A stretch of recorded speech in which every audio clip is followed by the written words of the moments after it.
আসসালামু আলাইকুম। আশা করি সবাই ভালো আছেন। হরমুজ প্রণালী খোলার চুক্তিটি প্রায় শেষের পথে, কিন্তু এটি ইরানের একটি বড় জয়। এটি বুঝতে আমাকে মাত্র 2 মিনিট সময় দিন এবং মনোযোগ দিয়ে শুনুন। আমি চুক্তির সমস্ত সূক্ষ্ম দিকগুলো বলছি। ওমান ও ইরান যৌথভাবে হরমুজ প্রণালী পরিচালনা করবে। ইরান শুরু থেকেই এই কথাটি বলে আসছে। বিষয়টি এখন কিছুটা এরকম দাঁড়িয়েছে যে চুক্তিটা হতে চলেছে।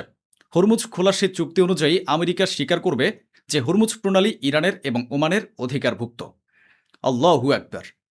এরপর চুক্তির মধ্যে বলা হয়েছে যে যখন কোনো জাহাজ আসবে সেটি ইরানের রুট দিয়ে আসবে।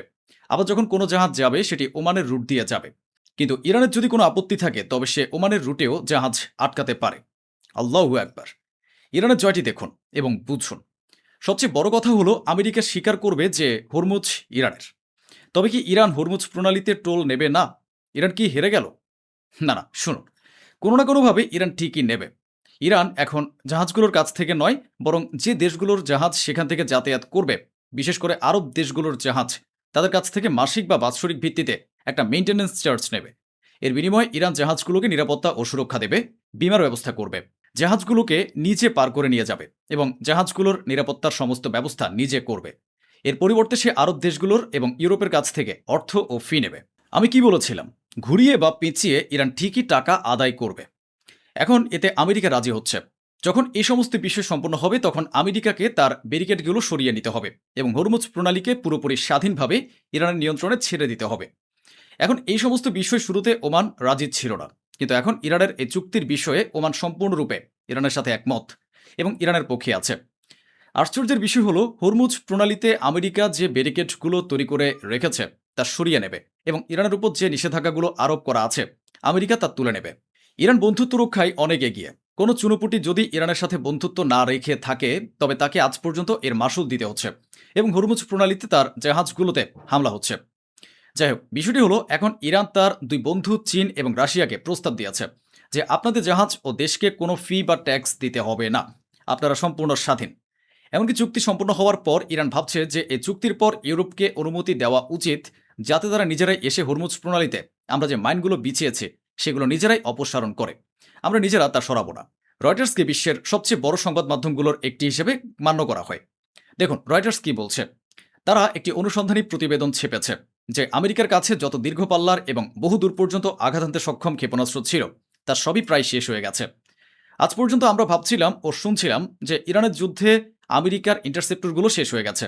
সে কথা বাদ দিন, ওগুলোতে শেষ হয়ে গেছে, কিন্তু আজকের খবর হলো আমেরিকার দীর্ঘপাল্লার ক্ষেপণাস্ত্রগুলো শেষ হয়ে গেছে।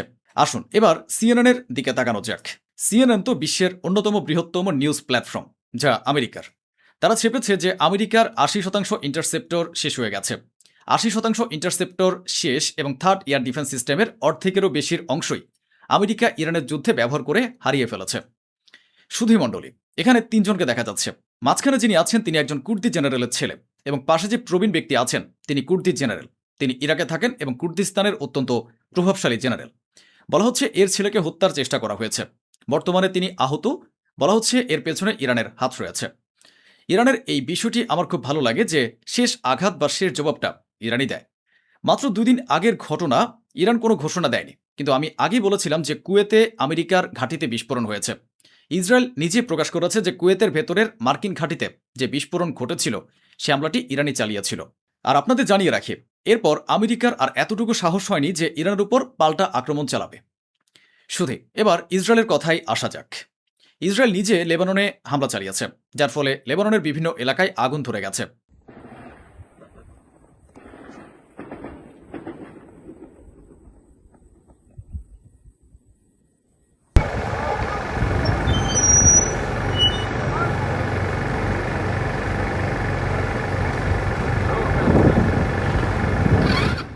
এখন লেবাননের প্রধানমন্ত্রীর যে বক্তব্য শুনবেন তা শুনে আপনারা তার মানসিকতা বুঝতে পারবেন। ইসরায়েল অবিরাম লেবাননের উপর হামলা চালিয়ে যাচ্ছে, আর লেবাননের প্রধানমন্ত্রী বলছেন যে এই সমস্ত ঘটনা হিজবুল্লাহর কারণে ঘটছে। হিজবুল্লাহ আমাদের ভূমি ব্যবহার করে ইসরায়েলের উপর হামলা চালাতো এবং আজ ইসরায়েল লেবাননের বিভিন্ন এলাকায় হামলা চালাচ্ছে, যার একমাত্র কারণ হিজবুল্লাহ। আর আমার এই কথাটা লিখে রাখুন এবং ভিডিও সেভ করে রাখুন। হিজবুল্লাহ যদি অস্ত্র সমর্পণ করেও দেয়, হিজবুল্লাহ যদি পিছু হটেও যায়, তবুও ইসরায়েল লেবানন থেকে বের হবে না। লেবাননের উপর তারা এভাবেই হামলা চালিয়ে যেতে থাকবে। সুধীমণ্ডলী, অনুগ্রহ করে গাজার এই ভিডিওটি একটু দেখুন। ধ্বংসস্তূপের নিচ থেকে 112 জনেরও বেশি ফিলিস্তিনির মরদেহ উদ্ধার করা হয়েছে, যাদের অনেকেরই পরিচয় শনাক্ত করা যায়নি। আবার কারো কারো শরীরের ছিন্ন ভিন্ন অংশ উদ্ধার করা হয়েছে। অত্যন্ত কষ্ট করে আজ তাদের দাফন সম্পন্ন করা হয়েছে।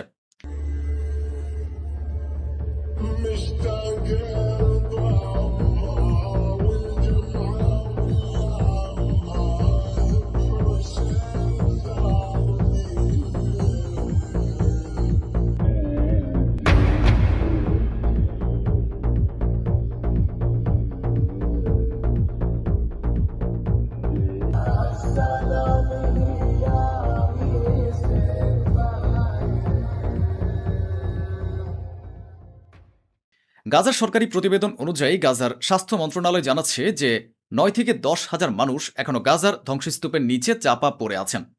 অন্যদিকে নেতানিয়াহু সাফ জানিয়ে দিয়েছেন যে হামাস সম্পূর্ণভাবে অস্ত্র সমর্পণ না করা পর্যন্ত ইসরায়েলি সেনাবাহিনী গাজা থেকে সরে যাবে না। עומד איתן על האינטרסים הביטחוניים שלנו. אנחנו לא נסוגים מהקווים הנוכחיים שלנו עד שהחמאס יפורק לגמרי מנשקו. 1. 2. אנחנו מנחים את חיילי צה"ל לעשות כל מה שצריך כדי להגן על עצמם. নেতানিয়াহুকে বাঁচানোর জন্য ডোনাল্ড ট্রাম্প আন্তর্জাতিক অপরাধ আদালতকে ভেঙে দেওয়ার বা মুছে ফেলার চেষ্টা করছেন। প্রতিবেদন অনুযায়ী আন্তর্জাতিক অপরাধ আদালতের যে সদস্য রাষ্ট্রগুলো রয়েছে, বিশেষ করে আফ্রিকান দেশগুলো, ডোনাল্ড ট্রাম্প তাদের হুমকি দিচ্ছেন যে তারা যেন এই আন্তর্জাতিক অপরাধ আদালতের সদস্যপদ ত্যাগ করে এবং এর থেকে বেরিয়ে যায়। এবার আসুন ফিলিস্তিনের পশ্চিম তীরের দৃশ্য আপনাদেরকে দেখায়।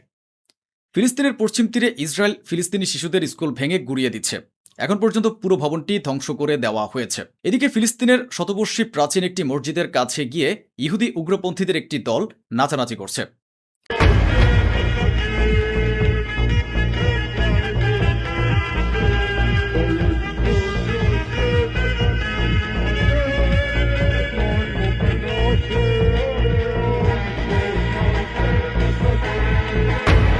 সুধী, বোর্ড অব পিস যখন ইসরায়েলি হামলার নিন্দা জানালো, তখন নেতানিয়াহুর উপর চাপ সৃষ্টি হয় এবং নেতানিয়াহু বলেন, ঠিক আছে, এখন আমরা গাজায় তখনই হামলা চালাবো যখন আইডিএফ এর প্রধান অনুমোদন দেবেন। সিরিয়ার সেনাবাহিনী একটি দাবি করেছে, তারা কিছু দৃশ্য উপস্থাপন করেছে এবং বলেছে যে ইরান কর্তৃক লেবাননে পাঠানো অস্ত্রগুলো তারা জব্দ করেছে। কুর্দিদের হুমকি বিবেচনা করে ইরান এখন ইরাক সীমান্ত বরাবর তাদের ট্যাঙ্ক মোতায়েন করেছে। পরিস্থিতি আর কতখানি অবনতি হতে পারে বা ভবিষ্যতে পরিস্থিতির উন্নতি হবে কিনা তা এখনই নিশ্চিত করে কিছু বলা যাচ্ছে না, কারণ ইরান যাদের সাথে চুক্তি করছে তারা স্বভাবগতভাবেই ধূর্ত ও প্রতারক। সুপ্রিয় দর্শক, আসসালামু আলাইকুম। আপনাদের সবাইকে স্বাগত জানাচ্ছি এখনকার আলোচনায়। আপনাদের সঙ্গে আছি আমি সিরাজুল ইসলাম। দর্শক, পাকিস্তানে আমেরিকা নতুন একটি ঘাঁটি খুলতে চেয়েছিল ইরানে হামলা চালানোর জন্য, কিন্তু পাকিস্তান তাতে রাজি হয়নি। আরেকটি গুরুত্বপূর্ণ ইরানের অভ্যন্তরীণ একটা খবর আছে, এমন কিছু বিলবোর্ড তেহরান শহরে স্থাপন করা হয়েছে যে বিলবোর্ডগুলো আমেরিকার জন্য মারাত্মক মারাত্মক সব মেসেজ দিচ্ছে। বিলবোর্ড বাট মেসেজগুলো খুব গুরুত্বপূর্ণ। এপাশে পাকিস্তানের প্রধানমন্ত্রী এবং সেনাপ্রধান একসাথে সৌদি আরব সফরে গেছেন। তাদের এই সফরের উদ্দেশ্য কি, আসল কাজ কি? আজকের আলোচনার সবচেয়ে বড় অংশ যেটা থাকবে সেটা হচ্ছে ডোনাল্ড ট্রাম্প ইরানের বিরুদ্ধে যে যুদ্ধ করতে আসলেন, এই যুদ্ধে তার প্রাপ্তিটা কি। সুপ্রিয় দর্শক, এই বিষয়গুলো নিয়ে আমি বিস্তারিত আলোচনা করার চেষ্টা করব। আশা করি প্রত্যেকটি আলোচনা ভালো লাগবে। আর আলোচনা যদি ভালো লাগে তাহলে সঙ্গে থাকবেন, লাইক কমেন্ট শেয়ার করবেন এবং চ্যানেলটি সাবস্ক্রাইব করে সাথেই থাকবেন। চলুন দর্শক, আমরা বিস্তারিত আলোচনা করি। প্রথমে বলছিলাম কি, যে পাকিস্তানে সামরিক ঘাঁটি খুলতে চেয়েছিল আমেরিকা ইরানের বিরুদ্ধে হামলা চালানোর জন্য। এই প্রস্তাব কবে কখন এক্স্যাক্ট জানা যায়নি, বাট সূত্রের খবর হচ্ছে পাকিস্তানের কাছে এই প্রস্তাব দিয়েছিল আমেরিকা, বাট পাকিস্তান রাজি হয়নি। যদি যুদ্ধ শুরুর আগে হয়ে থাকে তাহলে একটা হিসাব, আর যদি যুদ্ধের পরে, অর্থাৎ এই যে 40 দিনের যুদ্ধ এর ভেতরে, বা এই যে নতুন করে 13-14 দিনের যে যুদ্ধটা গেল, যুদ্ধবিরতির পরে আবার যে যুদ্ধ শুরু হলো, সেই সময় কোন সময় আমি শিওর না, বাট খবরটা এরকম যে পাকিস্তান সেই প্রস্তাব প্রত্যাখ্যান করেছে, সরি বলেছে। যখনই বলুক না কেন, যদিও আগে পরের সাথে একটা হিসাব আছে, যুদ্ধ শুরুর পরে যদি বলে থাকে তাহলে এক হিসাবে এই কারণে বলছি, যুদ্ধ শুরুর পরে ইরান যে পাল্টা আক্রমণ করেছে আমেরিকার বিরুদ্ধে, তাতে আশপাশের সমস্ত দেশ অবাক হয়েছে ইরানের সামরিক সক্ষমতা দেখে। এই জায়গা থেকে যদি বলে যে আমরা এই ঘাঁটি মাটি দিতে পারবো না, এটার সাথে আমরা নেই, তাহলে এক কথা। তার মানে ইরানের সামরিক সক্ষমতা দেখে বলেছে যে দরকার নেই সমস্ত ঝামেলা জড়ানোর, আমরাও ক্ষতিগ্রস্ত হব। আর যদি যুদ্ধ শুরুর আগের কথা হয়ে থাকে, তাহলে ব্যাপারটা এরকম দাঁড়াবে যে পাকিস্তান ইরানকে একেবারেই নিকটতম ভ্রাতৃপ্রতিম বন্ধুপ্রতিম দেশ হিসেবেই দেখেছে, প্রতিবেশী দেশ হিসেবেই দেখেছে, এবং প্রতিবেশীর ক্ষতি তারা করতে দিতে চায়নি। এমন হতে পারে। যেটাই হোক, আলটিমেটলি হিসাব এখানে এসে দাঁড়ায় যে পাকিস্তান এখন পর্যন্ত ইরানের সাথে সৎ প্রতিবেশী সুলভ আচরণ করে এসেছে, মনোভাব দেখিয়েছে, এবং ইরানের ক্ষতি হোক পাকিস্তান এই রকম কোনো কাজ এখন পর্যন্ত করেনি বলেই আমরা আপাতত দেখতে পাচ্ছি। যেমন আমি বলি, এই যে 15 জাতির যে জোট গঠন করেছে, পাকিস্তান কিন্তু অনেক আগেই অ্যাক্টিভ হয়ে যেতে পারত, সেই দিকে যায়নি। সৌদি আরবের সাথে তার প্রতিরক্ষা চুক্তি আছে, এই প্রতিরক্ষা চুক্তির আওতায় ইরানের সাথে কনফ্রন্টেশনে যায়নি। কুয়েতের সাথে প্রতিরক্ষা চুক্তি আগেই ছিল, নতুন করে অ্যাকচুয়ালি সেটা সামনে আনা হলো, ইরানের সাথে কিন্তু কনফ্রন্টেশনে যায়নি। এছাড়া আঞ্চলিক রাজনীতির যে সমস্ত হিসাব নিকাশ, যেমন ইরানের চবাহার বন্দর ভারত ব্যবহার করে এবং সেখানে ইনভেস্ট করেছে। চবাহার বন্দর এবং গোয়াদার বন্দর একদম পাশাপাশি, পাকিস্তানের সীমানায় গোয়াদার বন্দর আর ইরানের সীমানায় চবাহার বন্দর, একদম বেলুচিস্তান সীমান্তে। এই জায়গা থেকে সম্পর্ক কিন্তু অনেক বেশি খারাপ হতে পারতো ইরান এবং পাকিস্তানের, কিন্তু তা হয়নি। পাকিস্তানের সাথে ইরানের সম্পর্কটা মোটামুটি ভালোর ভেতর দিয়ে গেছে, এবং ইদানিং সে সম্পর্ক অনেক বেশি উন্নত হয়েছে। এবং এই উন্নত হওয়ার ফলে ইরান যেমন সুবিধা পাচ্ছে, পাকিস্তানের সুবিধা পাচ্ছে এবং অনেক সুবিধা পাবে। ইরানকে কেন্দ্র করে পাকিস্তানের যে ডিপ্লোমেসি এবং যে সমস্ত কর্মকাণ্ড, তার একটা বিরাট ইতিবাচক প্রভাব পড়েছে মুসলিম বিশ্বে, সারা বিশ্বে তো বটেই, মুসলিম বিশ্বে। এবং পাকিস্তানকে এখন আসলে সবাই অনেকটা মাথায় রাখার মতো করে রাখছে। কুয়েত তার সাথে চুক্তি করছে, কাতার, সৌদি আরব, জর্ডান তাকে বিশেষ মর্যাদা দিচ্ছে, তারপরে সোমালিয়ার সাথে তার চুক্তি হচ্ছে, তুরস্কের সাথে তো আছেই, ইরানের সাথে সম্পর্ক আছে প্রতিবেশী দেশ হিসেবে, চীনের সাথে সম্পর্ক আছে।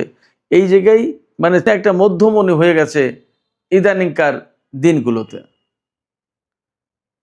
তো যাই হোক, যে কথা বলছিলাম যে পাকিস্তান যেহেতু রাজি হয়নি ইরানকে হামলা চালানোর জন্য আমেরিকাকে ঘাঁটি দিতে, এটা অত্যন্ত বড় একটা বিষয়, এবং এটা আসলে একটা অনুকরণীয় বিষয় যে প্রতিবেশীর সাথে কিভাবে এরকম বিপদের দিনে পাশে দাঁড়াতে হয়।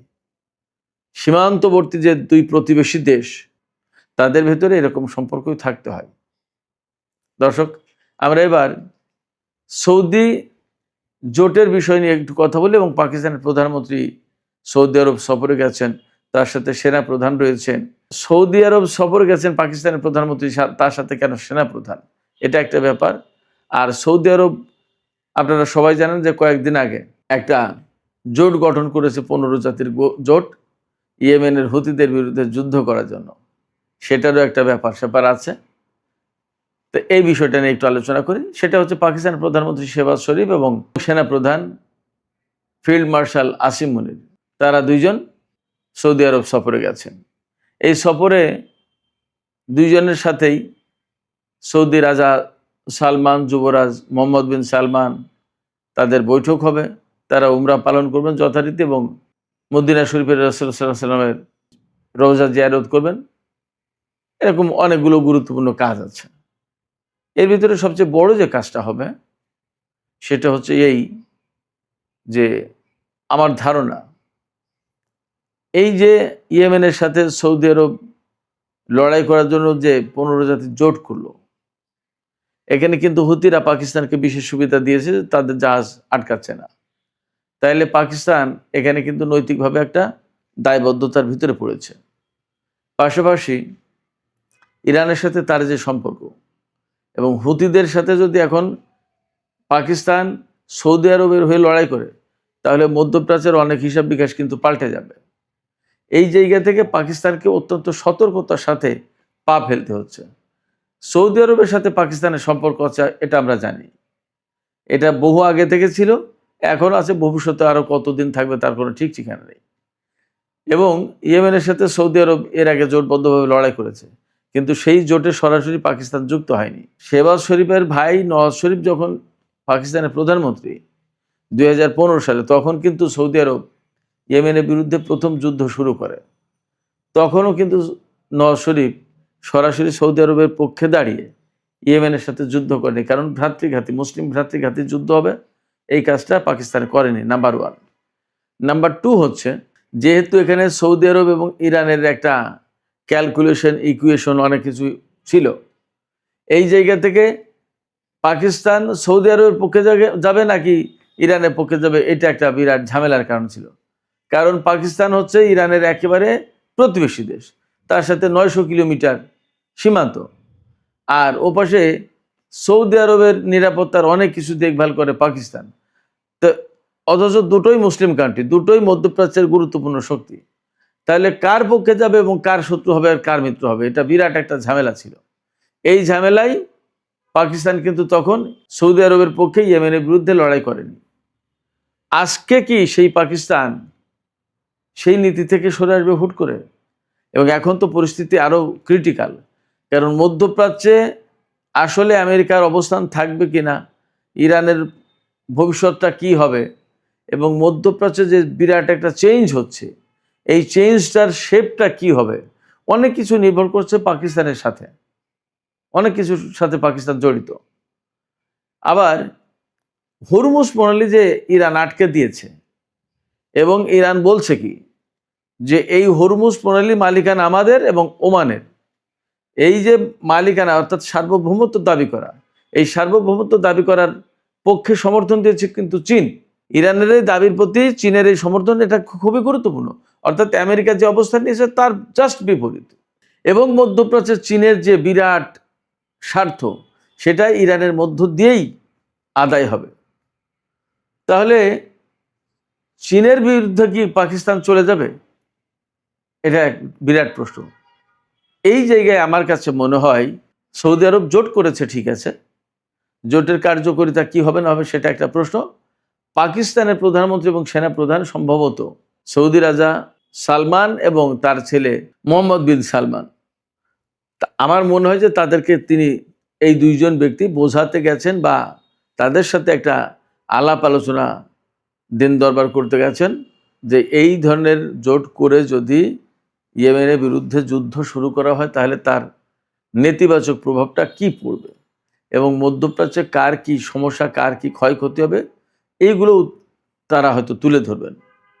এবং ফাইনালি নিশ্চয়ই তারা এই মেসেজটা দেওয়ার চেষ্টা করবে, আমার ধারণা যে এই ধরনের যুদ্ধ পাকিস্তানের জন্য ক্ষতিকর, সৌদি আরবের জন্য ক্ষতিকর, ইরানের জন্য, টোটাল মুসলিম উম্মার জন্য এবং মধ্যপ্রাচ্যের জন্য, সবার জন্যই ক্ষতিকর।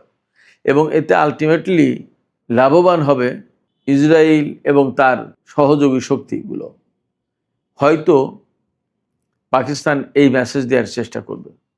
আফটার অল হয়তো চীনের পক্ষ থেকেও কিছু মেসেজ থাকবে। আমার ধারণা যে চীনের কিছু মেসেজ নিয়েই পাকিস্তানের প্রধানমন্ত্রী এবং সেনাপ্রধান সৌদি আরব গেছে, যে চীন কিন্তু এই জিনিসগুলো হয়তো চাইছে না। পাকিস্তানের কথা সৌদি আরবের রাজা বাদশারা কতটুকু শুনতে চাইবেন সেটা একটা ব্যাপার, কিন্তু চীনের কথাই তারা চুপ হতে পারে। আমার ধারণা যে সেনাপ্রধান এবং প্রধানমন্ত্রী দুইজন একসাথে সফর গেছেন এই সমস্ত কারণে। এর সাথে কিন্তু আরও কয়েকজন মন্ত্রী আছেন, পররাষ্ট্রমন্ত্রী তো এই মুহূর্তে সৌদি আরবে রয়েছেন, পাকিস্তানের পররাষ্ট্রমন্ত্রী ইসহাক দার, এছাড়া তথ্যমন্ত্রী এবং আরও বেশ কয়েকজন মন্ত্রী এই সফরে শাহবাজ শরীফের সাথে আছেন। সুপ্রিয় দর্শক, আজকের মূল যে আলোচনাটা করতে চাইছিলাম সেটা হচ্ছে যে তেহরান শহরকে বিলবোর্ডের শহরে পরিণত করা হয়েছে। তেহরান শহরকে বিলবোর্ডের শহরে পরিণত করা হয়েছে এবং সেখানে বেশ কিছু মেসেজ ক্যারি করছে আমেরিকার জন্য। একটা বিলবোর্ডে দেখানো হয়েছে যে স্ট্যাচু অফ লিবার্টি ভেঙে চুরে পড়ে গেছে, আর একটা বোর্ডে দেখানো হয়েছে ইরানের সর্বোচ্চ নেতা যিনি শহীদ হয়ে গেলেন আয়াতুল্লাহ আলী খামেনি, তার মুষ্টিবদ্ধ হাত। আরেকটা বিলবোর্ডে দেখা যাচ্ছে যে কারবালায় যে লাল পতাকা ছিল ইমাম হোসেনের কাছে, সেই পতাকারই একজন তরুণ দাঁড়িয়ে। আরেকটা বিলবোর্ডে দেখা যাচ্ছে হরমুজ প্রণালী এলাকায় একটা কঙ্কাল পড়ে আছে এবং পারস্য উপসাগর দিয়ে একটি বিরাট বিশাল জাহাজ যাচ্ছে, তাতে লেখা আছে দি পার্সিয়ান গালফ, ফার্সিতে খালিজে ফার্স লেখা রয়েছে। এই যে বিলবোর্ডগুলো, এই বিলবোর্ডগুলো দিয়ে মূল মেসেজ যা বলা হচ্ছে যে আমেরিকা তাদের সর্বোচ্চ নেতাকে হত্যা করেছে, কেন তার প্রতিশোধ দেওয়া হবে না, এবং বলা হচ্ছে যে ইমাম হোসেনের অনুসারীরা কেন তোমরা তোমাদের ইমামকে হত্যার অর্থাৎ আলী খামেনিকে হত্যার প্রতিশোধ নেবে না, জাগিয়ে তোলা হচ্ছে, মেসেজ দেওয়া হচ্ছে এবং প্রতিশোধের বাণী এখান থেকে প্রচার করা হচ্ছে। এবং স্ট্যাচু অফ লিবার্টি যে ভেঙে পড়ে গেছে, তার মানে স্ট্যাচু অফ লিবার্টি ন্যায় বিচারের প্রতীক ছিল, ন্যায় বিচারের প্রতীক নেই, এটা ধ্বংস হয়ে গেছে, এটা শেষ, এটা প্রমাণ করা হয়েছে। আর পারস্য উপসাগরের হরমুজ প্রণালী এলাকায় যে কঙ্কাল পড়ে রয়েছে, অর্থাৎ আমেরিকা বহুদিন ধরে হরমুজ প্রণালী খোলার চেষ্টা করেও ব্যর্থ হয়েছে, তারা পারেনি, তারা ব্যর্থ, এবং সেখানে ইরানের কন্ট্রোল পরিষ্কার, ইরানের কন্ট্রোল, ইরানের জাহাজ চলাচল করছে, এটা মিন করছে। অর্থাৎ এখানে আমেরিকার জন্য বেশ কিছু মেসেজ আছে। এই মেসেজগুলোর সাকুল্যে মোদ্দা কথা যেটা, সেটা হচ্ছে সেই আলোচনাটাই আসল আলোচনা, এবং সেটা আমি এখন করি। আমেরিকা আসলে মধ্যপ্রাচ্যে অভিযান চালিয়ে কি পেয়েছে? তারা ইরানের সরকার পরিবর্তন করতে এসেছিল, তারা ইরানের পরমাণু কর্মসূচি ধ্বংস করে দিতে এসেছিল, ইরানের সামরিক সক্ষমতা একদম কমপ্লিটলি মাটির সাথে মিশিয়ে দিতে চেয়েছিল, ইরানের হাতে কোনো ক্ষেপণাস্ত্র, কোনো প্রতিরক্ষা ব্যবস্থা থাকবে না, এরকম করতে চেয়েছিল, এবং ইরানে একটা তাদের মতো করে একটা সরকার প্রতিষ্ঠা করতে চেয়েছিল। এটা 48 ঘন্টা থেকে 2-4-5 দিনের ভেতরেই করতে চেয়েছিল। কিন্তু ব্যাড লাক, তাদের সরকার পরিবর্তন হয়নি, ইরানে পরমাণু কর্মসূচি ধ্বংস হয়নি, ইরানের সামরিক সক্ষমতা ধ্বংস করা তো দূরে কথা, আরো বেড়েছে, এবং ইরানে তাদের মতো করে সরকার একটা প্রতিষ্ঠা করতে পারেনি। এটা তো গেল পুরনো আলোচনা।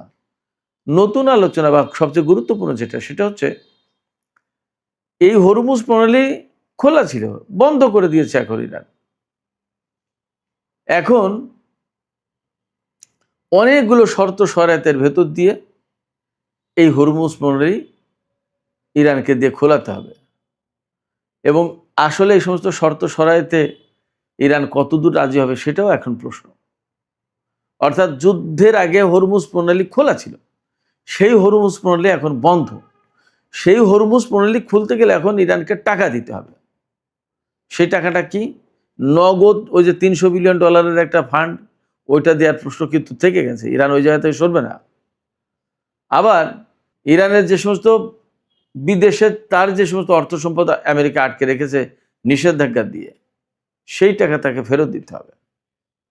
তার উপর থেকে যত নিষেধাজ্ঞা, অর্থাৎ আমেরিকা যত ময়লা আবর্জনা চাপিয়েছিল ইরানের উপর, সেই ময়লা আবর্জনা কার্যত আমেরিকাকেই এখন পরিষ্কার করতে হবে। তাহলে যুদ্ধ করে লাভটা কি হলো? এর চেয়ে বড় কথা, মধ্যপ্রাচ্যে আমেরিকার যত ঘাঁটি ছিল সমস্ত ঘাঁটি তছনছ করে দিয়েছে। তাহলে লাভটা কি হলো? শুধু তছনছ করে দেয়নি, এই ঘাঁটিগুলো আর নতুন করে গড়তে পারবে না আমেরিকা, মনে হচ্ছে না। কারণ হরমুজ প্রণালী খুলে দেবে না, জাহাজ ভর্তি করে অস্ত্র আনতে পারবে না, ঘাঁটিগুলো আর কোনোদিন দাঁড়াবে না। এবং মধ্যপ্রাচ্যের দেশগুলো, যারাই আমেরিকার পরম বন্ধু, পরম শুভাকাঙ্ক্ষী ছিল, সেই দেশগুলো এখন আমেরিকাকে কিন্তু আর ভরসা করতে পারছে না। এই দেশগুলোর কাছে নিরাপত্তা নামে যে বিপুল পরিমাণে অস্ত্র বিক্রি করত, এখন কি আর তা পারবে? ইতিমধ্যেই কিন্তু পাকিস্তান এবং চীন জায়গা দখল করা শুরু করেছে। এরপরে মধ্যপ্রাচ্যে আমেরিকার বা সারা বিশ্বে যে প্রভাব প্রতিপত্তি ছিল, মাতবরি ছিল, যে অবস্থান ছিল, সেই অবস্থান, সেই প্রভাব প্রতিপত্তি কি আর কোনোদিন ফিরে পাবে? শুধু তাই না, এই যুদ্ধ করতে এসে আমেরিকা যদি এখান থেকে পরাজিত হয়ে মধ্যপ্রাচ্য থেকে চলে যায়, তাহলে ইসরায়েলের নিরাপত্তা কোথায় যাবে? এই যে ভূখণ্ডটা, এই ভূখণ্ডটাকে তো এখন মারাত্মক হুমকির মুখে ফেলেছে।